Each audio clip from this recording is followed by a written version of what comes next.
It's really a crazy, crazy week for us, CCO, because um, tayo ay nawalan ng isang kapatid na kasama natin every Tuesday at tayo ay nagdadalamhati. Subalit, ito ay may kasamang kasiyahan dahil alam natin na dahil nasa sa Kanya si Kristo Jesus, siya ay kasama niya ang Panginoong Jesus. Praise the Lord for that. Also, ang nanay ni Sister Lani, ang aking mother-in-law, ito ay magkasabay. And tayo lahat ay nadadalamhati. Pero subalit sa kabila ng lahat ng ito, alam natin na ang pangako ng Diyos ay tiyak. Amen. Pangako ng Diyos ay tiyak para sa ating lahat. Ang pangako niya ay tayo, bilang kanyang mga anak, ay kasama niya. Kagaya nung nakapako sa krus. Sabi nung nakapako sa krus, Panginoon, alalahanin mo po ako kung kayo ay nasa paraiso na. Ang sagot ni Jesus, kasama ka. Sabihin mo sa katabi mo, kasama ka. Yun ay tiyak. At yun ang ating pinanghahawakan sa gitna ng isang temporary na buhay dito sa lupa. Praise the Lord. So, tayo ay mag-move on. Alam nyo, mahirap mag-move on. Napakahirap. Lalo na sa malapit sa buhay. Tayo, naging malapit tayo. Yun ang katotohanan. Pagkakasama mo talaga ako, pagkakasama ko talagang nagdadalamhati pa rin ako.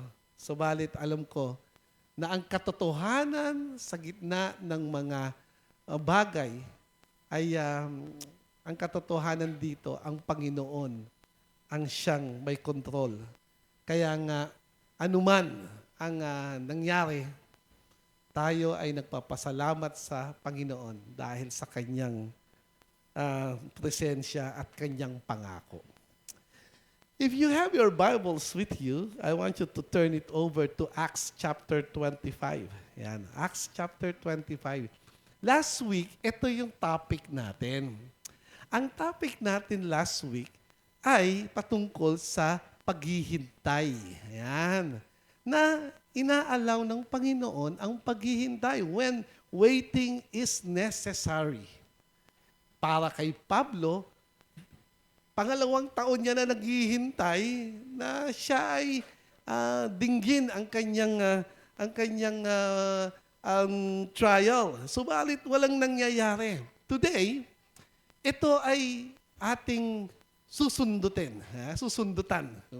Kung baga ito ay bibigyan natin ng pansin.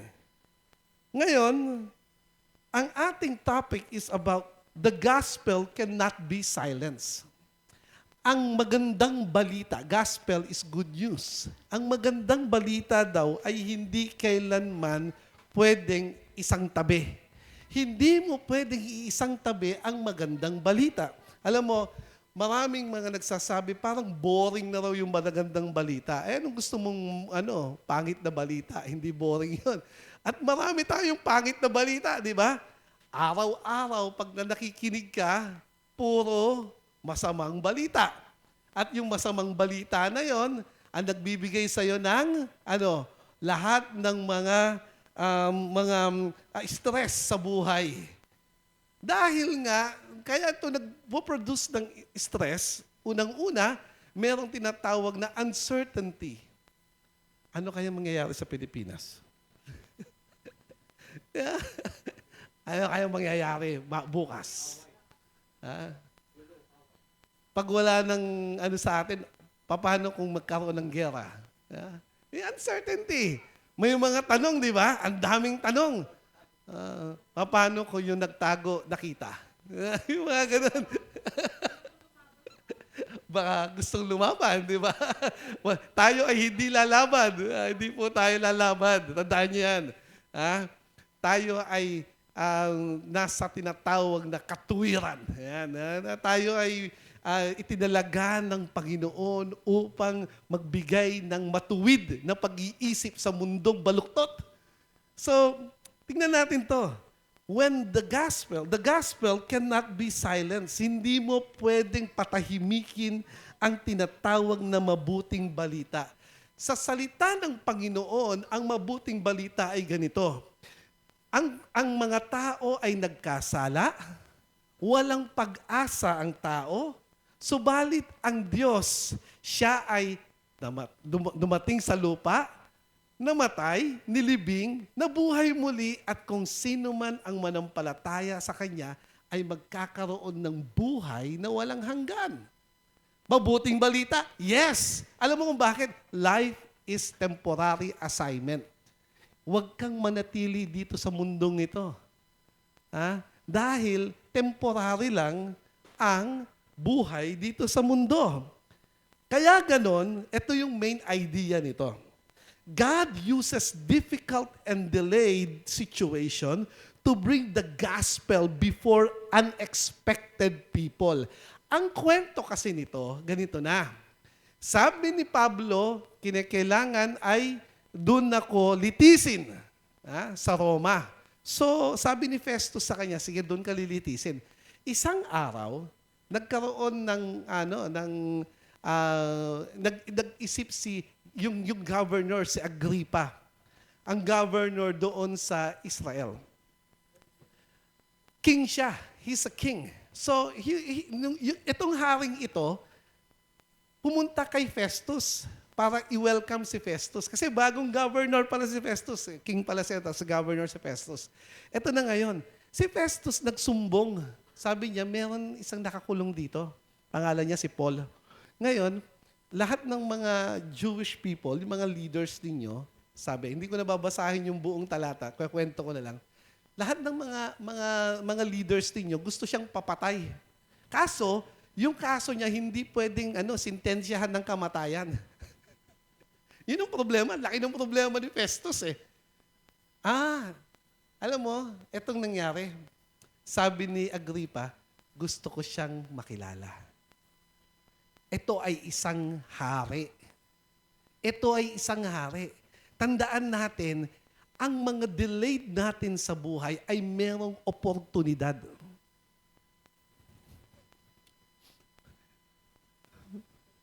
Maraming opportunity sa delay. Kung hindi natin makikita yung delay na yon, na merong opportunity, merong tayong tinatawag na impatientness. Ano yung impatient sa Tagalog? Hindi pasyente yun. Impatient ay apurado, hindi makapagtiis. Hindi makapaghintay. That's the problem. Kung hindi ka makapaghintay, kung ano-anong pinaggagawa mo sa buhay. That's the truth. Etong si Paul, wala lang, naghihintay lang. Kung ikaw ay pinaghihintay ng Panginoon, gamitin mo yung opportunity mo para maghintay. Ano yung pwede kong gawin? Mamaya pag-usapan natin kung ano yung pwede mo natin gawin. Yung center ng discussion na to, ito sa Acts chapter 25 verse 19. I-flash mo nga yung Acts chapter 25 verse 19. Naikwento ko naman na eh. But they simply had some points of disagreement with him about their own religion and about a dead man, Jesus, whom Paul asserted to be alive.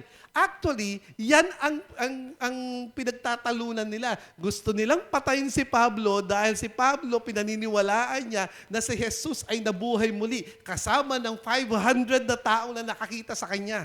One time, merong modern day na to, merong isang reporter. sa i-research niya, gusto niyang sabihin na hindi totoo ang pagkabuhay muli kasi gusto mong sirain ang Kristyanismo, sirain mo yung argument na nabuhay muli si Jesus. Ngayon, pumunta siya doon sa isang kilalang psychologist. Professor ito, merong libro, nagsusulat. At ito rin ay hindi naniniwala na may Diyos. So, kinausap niya. Kala niya makakaisa siya eh. Kasi alam niya, hindi naniniwala na may Diyos itong psychologist na to eh. So sabi niya, meron kasing 500 na tao na nakasulat na nakakita kay Jesus pagkatapos ng kanyang pagkapako sa krus. Hindi ba sila parang nagkaroon ng tinatawag na problema sa pag-iisip? Alam mo, sagot ng doktor, nung psychiatrist, sabi niya, kung yun ay nangyari sa 500 na tao, yun ang pinakahimala kaysa sa pagkabuhay muli ni Jesus. Ibig sabihin, imposible na pare-pareho silang nabaliw na 500 all at the same time. So, kinalaunan, itong researcher na to, naging Christian din. So, the resurrection of Jesus remained the heart of Paul's message. And it should be the main thing about us. Alam mo kung bakit every time na nag-i-invite kami palagi, we invited people para paulit-ulitin sa mga tao na merong pag-asa at si Jesus ang pag-asa. This is a dying world, I tell you. Marami sa mga relihiyon ng mundo ang ginagawa nila, inaaliw nila ang mga tao. Paano inaaliw yung mga tao? Alam mo, inaaliw nila sa pamamagitan ng mga ritual. Gawin mo to, huwag mong gawin yan, huwag mong gawin yan. Subalit, ang katotohanan sa salita ng Diyos ay yung tinatawag na relasyon mo sa Panginoon. Yun ang pinaka-importante. Bakit? Ang relasyon mo sa Panginoon ang magbibigay sa iyo ng buhay na walang hanggan. Period. Hindi yung ginagawa mo. Wala kang pwedeng gawin sa buhay na magbibigay sa iyo ng buhay na walang hanggan. Wala. Etong message na to, dalawa ito. Ano yung nangyayari during the time na ikaw ay naghihintay at bakit ang mensahe ng gospel, yung good news ay dapat i-preach? First, in 13 to 17, sabi dito is that, yung kwento nito, si Pablo sa verse 13, ang sabi dito ay, now when several days had passed, King Agrippa and Bernice arrived in Caesarea, paying their respect to Festus. And while they were spending many days there, Festus presented Paul's case to the king. Sabi niya, ito nga yung binasa natin. Paul probably wanted freedom, but instead he experienced delay after delay after delay. Sino ba namang gustong nandoon ka lang, hindi ka makagalaw, di ba? Yet those delays brought him before governors, kings, di ba? And eventually Rome. Can you imagine the opportunity? The gospel opportunity. Meron mga misyonaryo dati pumupunta sa isang place, hindi na sila nakakauwi. Yung pala yung place, cannibal, place ng mga cannibals. Merong mga pumupunta sa ibang bansa, ang ginagawa nila, nagpipreach sila ng gospel, hindi na sila nakakuwi kasi pinapatay na sila. Pero subalit, maraming doon, dahil sa kanilang sacrifices, eventually, naging Christian nation yung mga nations nila. Even us, here, they come here, and they have this conflict with us. Conflict after conflict. You see, God was working every waiting season. Delays are not always denials. Sabihin mo sa katabi mo, hindi ka i-deny. Hindi ka i-deny. Huwag kang mag-alala. Maghintay ka. Tiisin mo Ang paghihintay, hindi ka i-deny. That's the first thing. What I learned about waiting is that I need to wait. Ako yung taong ayaw mag-wait. I don't like to wait. I really hate waiting. I don't like it. Pero, tuwing maghihintay ako, ang dami kong opportunity. Napakarami kong opportunity. One time, sabi ko kay Lani, magkukwit na ako sa ministry. Ayoko na. Ayoko na. Ang hirap pa. Ang hirap nito. Tapos, nung pagkasabi ko ganun, tumawag yung uncle niya. Sabi sa akin, Henry, uncle, meron ka bang 2 days? Bakit po, uncle? Kasi, attend tayo ng conference. Ano pong klaseng conference? Kasi ayoko na rin ng conference eh. Ayoko na rin eh. Yung conference na to, I disciple a lot. Nasa isip ko, at the back of my mind, ito na naman tayo. Here we go again. Meron akong last na tanong sa kanya. Ang tanong ko, uncle, libre ba? Kasi ayoko gumastos. Sabi niya, ako nang bahala. Ayan. O di, punta ako. 2 days. 2 days sa Tagaytay. You know what? Yung 2 days na yun, before that, it was a long journey of waiting. Para bang absent si Lord? Yung 2 days na yun, yun ang nagdala sa CCO for the next 7 years. Yung 2 days na yun, yun ang nagdala sa amin sa US 2 and 3 times. Yung 2 days na yun, yun ang nagbigay sa amin ng opportunity to know more people, even the Barangay 26, whom I came to love. Yun ang nagbigay sa amin ng opportunity. Opportunity. Waiting. Pero ang hirap. If I only have that idea kung gaano kahirap maghintay. However, it's not that. The central issue is still Jesus. Amen. Ang issue palagi ay si Jesus, hindi ako. Hindi sila, hindi itong CCO. The central issue is still Jesus. 18, verse 18. Sabi dito, is that, sa verse 18, look, pakilagay sa verse 18. Ayan. Verse 18. Ayan. When the accuser stood up, they did not begin bringing any charges against him of crimes that I suspected. But they simply had some points of disagreement with him about their own religion and about the dead man, Jesus, whom Paul asserted to be alive. And verse 20, and being at the loss how to investigate such matter, I asked whether he was willing to go to Jerusalem and stand trial there on this matter.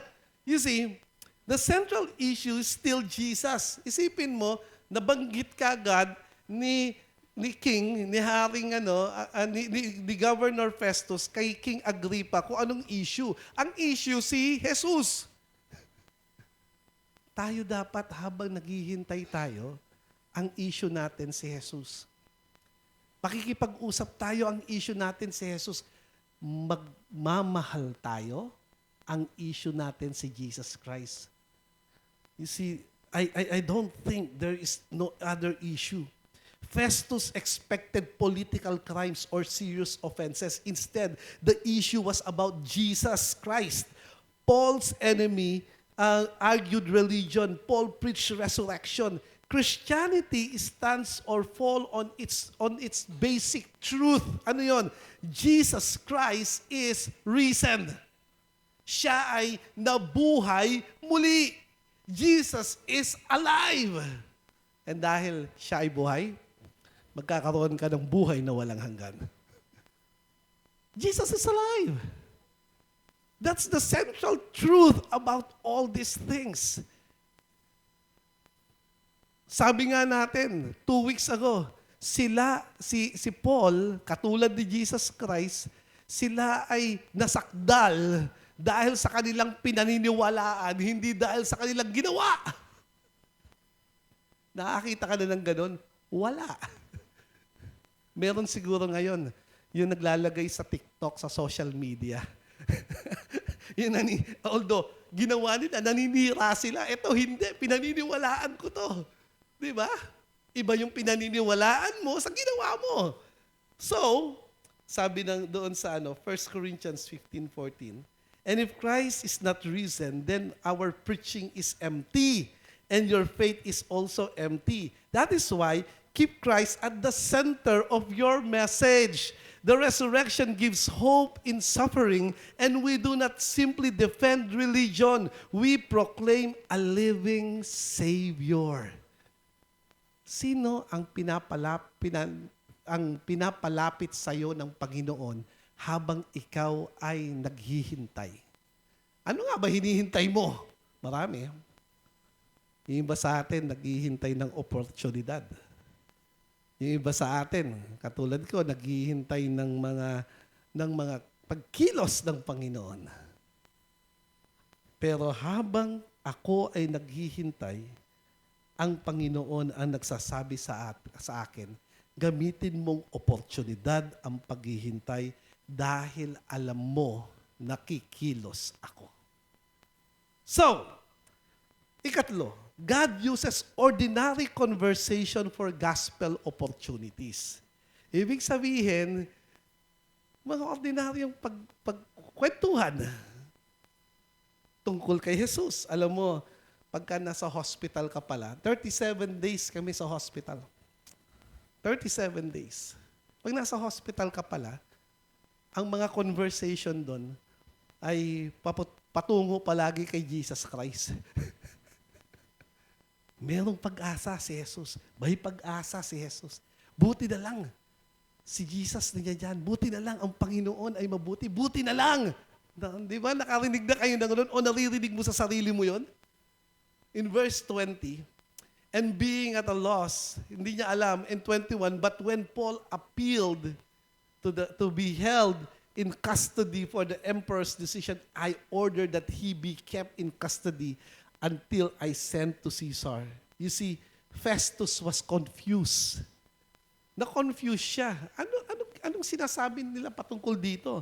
He was confused, but Agrippa became curious. Because in verse 22, Agrippa said to Festus, I also would like to hear the man myself. Tomorrow, he said, you shall hear him, sabi. What began as a political discussion became an opportunity for testimony. We testify. Ano yung tinetestify natin? Ang buhay natin. Alam mo, maraming kwento ang buhay mo. Tignan mo yung katabi mo. Maraming kwento yan. Kung minsan, nineneglect natin yung kwento, maraming beses, iniiwas natin yung kwento. Pero hindi mo alam, yung kwento na yon, gagamitin ng Panginoon yon upang sa ganon, ang kanyang mabuting mabalita ay maikwento sa kapwa. So, etong opportunity na to, simple, very simple. Ano yung i-testify ko? Yung sarili ko muna. Alam mo, ako dati, ganito yung buhay ko. Dati, ang dami kong mga ginagawang kapalpakan. Alam mo, nung nakilala ko si Jesus, ang daming nagbago sa akin. Yung pagsasalita ko pa lang eh. Di ba? Ako, nung bago ako, nakilala ko si Jesus Christ, siguro sa 10 sinabi ko, may kasamang mura lahat yun eh. Yun ang napansin ko. Nung naka-Jesus ako, biglang nawawala unti-unti ang pagmumura ko. So, in every meeting, in every conversation, in every hardship, in every investigation, in even opposition, even the people who you don't like, kahit yung tao ayaw na ayaw mo, Baka nilalapit sa'yo ni Lord.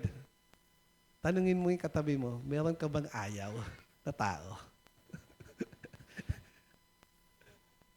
O baka nilalapit sa'yo ni Lord yon para sabihin sa Kanya, alam mo, merong pag-asa na nanggagaling kay Jesus.